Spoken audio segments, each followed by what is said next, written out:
Detroit's winter was never gentle, but that night, snow hammered the hospital doors as Monique waited near the window, her wrist marked by the band she'd traded for $20 and an hour of blood. She watched paramedics roll in a stranger barely conscious, his face pale under harsh lights. No one noticed her, alone and invisible, except maybe him, dark hair scattered on the pillow, eyes barely open but fixed on her as if he needed her more than medicine did. She didn't donate out of charity. Grocery money was short, and sacrifice was just reality. Still, as Monique signed the last form, she felt the heat of his gaze, an unfamiliar thump in her chest. The stranger looked powerful even in pain, and for one odd, electric second, their eyes locked. Monique's breath caught. The room felt smaller. Her hand shook with the pen. Would you donate blood to a stranger if you were desperate? The world lives by choices made in moments like this. How far would you go to survive? Leave your story in the comments. Outside, a nurse whispered about the billionaire accident victim nobody should recognize. Inside, tension pushed at Monique's spine. The mystery was just beginning. Before sunrise, someone snapped a picture, and rumors flooded every phone in the building. The identity of the unknown savior might soon be public. By dawn, privacy was slipping from Monique's life, for reasons no one could see yet. As the city slept under snow, Vincent's search for her name began. Vincent drifted in fever dreams, flashes of red and white, a chill that would not pass. He remembered pain, but more he remembered the laugh, the kind that cut through antiseptic and the pulse of machines. He asked his nurse about the voice he heard before passing out, and she described a young woman with a bright laugh and braided hair, working the night shift, never stopping for rest. Vincent's security wanted silence. They worried about leaks, press, and threats. Vincent wanted to find this voice, the woman who'd saved him. He argued with the team, pushing away pills and paperwork. Questions became battles, but gratitude kept him stubborn. As Vincent's mind cleared, he found his thoughts consumed not by business but by longing. He wondered about her lips, about the smile behind the sound. Anxiety simmered between team members. Would gratitude force secrets into daylight, or could he keep his world hidden while seeking truth? Would any of us risk privacy for the chance to show thanks? Is it worth it? Sound off in the comments if you had to choose between secrecy and gratitude. Searching for a way out, Vincent clung to a small lead, a bracelet from the blood donor bag, still faintly holding the scent of drugstore perfume. This would be the first thread he followed, unaware of how much it would cost him. Vincent's clue led him to a ward filled with tired faces and flickering monitors. There, Monique bent over an 4-cart, her focus sharp and movements practiced. Vincent watched for a moment, chest tight with anticipation. He approached, hands awkward at his sides, unsure of how to start. The staff whispered and pointed, media buzz had hit, and Monique felt every stare as a slap. Humiliation bit at her resolve. She almost ran, ready to hide before things got worse. Vincent caught her just before she left for break. He tried to thank her, words fumbling in the shadowed alcove. Monique shifted, hands brushing his as she reached for the cart. That simple contact sent a jolt down her arm, stopping both mid-sentence, a moment held between their bodies, silent but loud. Everything changed in a heartbeat. Vincent's gratitude clashed with Monique's embarrassment, but curiosity bridged the gap. It was not love yet, but the space between them throbbed with questions neither understood. Has anyone ever changed your direction by accident? Who made your life take a new turn, good or bad? Type your answer below. As Monique moved to leave, her phone exploded with texts and calls. Her name was viral now, not just in Detroit but everywhere. The day she'd helped a stranger became the day she could no longer hide. Overnight, Monique stopped being anonymous. Reporters swarmed her apartment, old classmates messaged hopes and hate, and even distant relatives wanted her opinions about the wealthy man in the hospital. Her old best friend felt betrayed by Monique's sudden fame and accused her of forgetting where she came from. Her mother's legacy, years of activism, silent battles for justice, was dragged out for strangers to debate. Monique was forced into interviews she never asked for, answering questions that missed the real story. Privacy dissolved. Real friends turned distant. At every turn, someone else tried to own her journey. Vincent saw the chaos and offered Monique asylum. The penthouse was quiet, all glass and steel. In the elevator, they stood shoulder to shoulder. Vincent's hand hovered behind her back, not touching, but the closeness worked like a secret language. Monique felt the heat, an invisible caress that left her skin prickling. The worst hit came when Monique's scholarship was threatened. Her hard-won future hung by a thread now, not because of her choices but because of the way the internet treats every secret as a commodity. Denial from the college hit Monique late. Tuition bills mounted, hope drained away. Vincent tried again to help, he offered money, a lifetime's worth, but Monique refused. She could not be rescued. If survival meant another person's mercy, it could not be hers. Outside Vincent's suite, snow softened city sounds. Inside, the hush felt heavy, proof of all they hadn't said. Monique shivered in her chair, pride her only shield, but Vincent surprised her. He wrapped her in a thick blanket, fingers brushing her neck, soft but sure. Their faces were close. Monique watched his lips as he spoke quietly, warmth filling the empty room. The gesture was intimate but not easy. Under all the distance, desire flickered, a need to be seen and comforted, not pitied. Monique exhaled slowly, feeling herself drift closer, just for tonight. Would you accept help if it meant swallowing your pride? Who helps you when all else fails? Share below. As morning drew closer, Vincent's partner texted a threat. The CEO's seat was on the line, and Monique's story might take down more than just her plans. The city remained silent, but inside, a storm was getting stronger. Monique's phone glows all night. Her scholarship is gone, her name chewed up on message boards, and folks she grew up with look at her sideways. The street that once felt like family is cold now, voices twisting what her mother stood for, justice weaponized against her daughter. Each headline feels like a new wound. The morning brings more than shame, there's a silent wish she'd vanish. Vincent steps forward online and off, using his own name to defend her in interviews and calls. His partners grumble, stocks dip. Monique tries to thank Vincent but her words come out raw, trapped somewhere between pride and gratitude. Vincent notices the lines on Monique's forehead and gently traces them, a tiny act of comfort. She lets him, their lips brushing shyly, unspoken feelings crossing a boundary she swore she'd protect. Later, Vincent's investigator knocks with news. Someone has made threats against Monique's family, warning her to keep out of public eye. The storm inside Monique is stronger than anything outside. She wonders just who she can trust. Vincent sits on his living room floor, knees pulled up, looking as unsure as any regular guy. He asks Monique to move in, not just for safety, not just for company, but because he wants her close. Monique's first impulse is to say no. To accept means risking the last piece of her independence.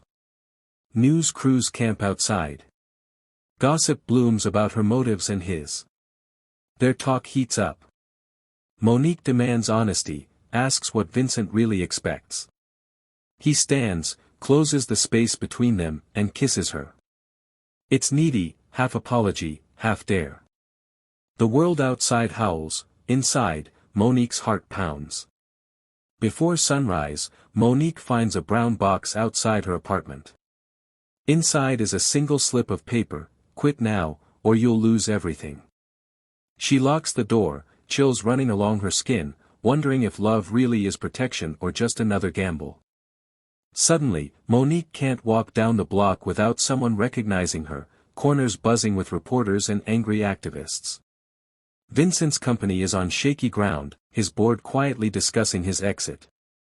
Paranoia creeps between them, Monique worries about every car she sees twice, every voice behind her. Vincent loses sleep, chasing down men who might hurt her. Trust wobbles under all this noise. Vincent admits secrets, offers passwords and phone calls. Monique tests him, demands the truth. In a tense night, Monique takes charge, guiding Vincent's hands with confidence, letting him know she's not just something to protect, but someone to choose. Their bodies find trust where words fail, sharing strength over fear. Have you ever found strength in surrender? Write your experience in the comments. That night, Monique's old boyfriend calls. He hints at selling her story, promising dirt that could end everything they've built. The fight is from outside and inside now. Vincent's secrets unfurl, laid out like receipts. Monique's ex exposes that Vincent once backed technology that hurt privacy and freedom. The facts hit her hard. Monique asks for answers, forces Vincent to explain himself on her terms. He cracks wide open, admitting guilt and regret, saying he was wrong, promising never to betray her trust again. The fight is messy, their words sharp, but Monique doesn't shut the door. She throws Vincent out, tears stinging. He waits in the hallway, begging for just 1 minute. Monique lets him in, they collide, mouths urgent, hands clutching, both anger and longing spilling out between them. As morning breaks, lawyers email warnings. Monique's inheritance faces legal threats from strangers she's never met. Her world feels small, her future uncertain. Monique sits at a crowded church basement, meeting with her mother's old friends. They talk about protest and progress, money and meaning. Monique struggles with what to do: give foundation money to causes she believes in, or protect herself and Vincent. She feels the burden of both love and legacy pressing at her shoulders. Vincent tries to help, but clashes with community leaders who remember what tech giants have done before. Old wounds surface. Monique speaks, laying down her hopes and her doubts. Some listen, some glare. They return home quiet. Vincent sits beside Monique on the bed, gentle, patient.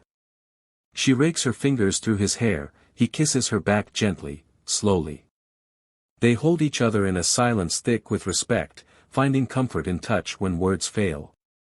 By nightfall, Monique stands alone at her window. She must choose soon: build something with Vincent, or go her own way and never look back. Monique stands at a borrowed podium, hands steady though her heart is racing. Across the crowded community center, old neighbors and new faces fill folding chairs. Balloons hang on strings. Tonight, the foundation built in her mother's memory opens its doors. She's fought for every dollar, every permit, every word of the mission statement now printed in bold on posters by the snack table. News reporters cluster in the back. Some people clap politely, others cross their arms, skeptical. Vincent smiles from the edge of the room, out of the spotlight, but his presence felt. The night belongs to Monique. When the ceremony ends, she slips outside with Vincent. They steal away behind the building, just out of view. Under streetlights, his arms circle her waist. Monique lets herself relax for the first time in months. Their faces meet in a soft, nervous kiss. Hands find familiar ground, words forgotten as hearts race and laughter hushes. Promises for a future are whispered. Their celebration is quiet but real, flashing quick as headlights turning a corner. As the night fades, Vincent's phone flashes. Lawyers from his old company are suing the foundation. A fresh fight is already waiting at the end of the block. Legal threats fill Monique's mailbox. The foundation stands on shaky ground. Vincent's career is nearly gone. Reporters are relentless, asking if she regrets every step. Inside her circle, an old friend offers help, but then sells the foundation's secrets to a rival. Betrayed, Monique feels the loss keenly. Vincent works late, gathering proof that his old partners crossed every line. He risks jail to save her dream, handing over files others would burn. And late one night, the house is too quiet. Monique finds Vincent awake, light from his laptop catching the lines on his face. She slides into bed beside him, chokes out her fear, feels it melt when he holds her. Their bodies tangle, need and trust twine together as one. By morning, a letter comes. If Monique betrays Vincent, she can reclaim everything: her grants, her good name. The choice twists at her gut. Television crews pack into the church basement. Monique's nerves spark as the camera lights flip on. Today's interview is a trap: defend Vincent, risk losing her community's faith, denounce him, regain her status but destroy a man who's given her everything.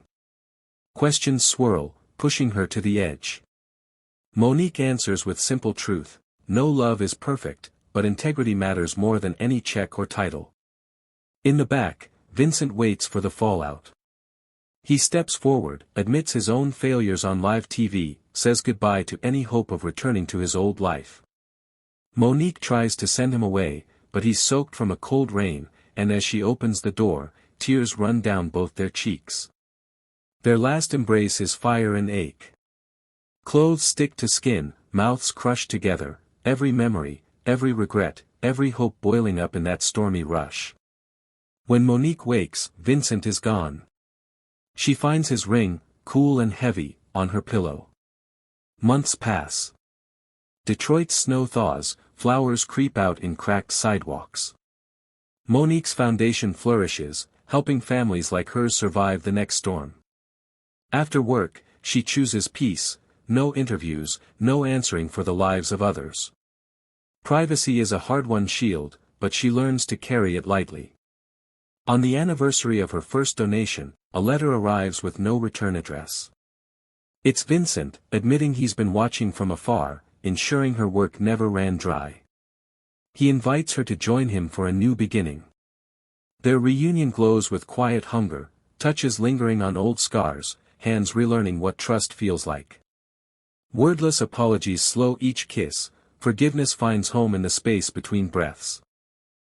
There's still a choice. Vincent wants Monique to leave with him, begin again overseas, but her roots are tangled deep in Michigan soil.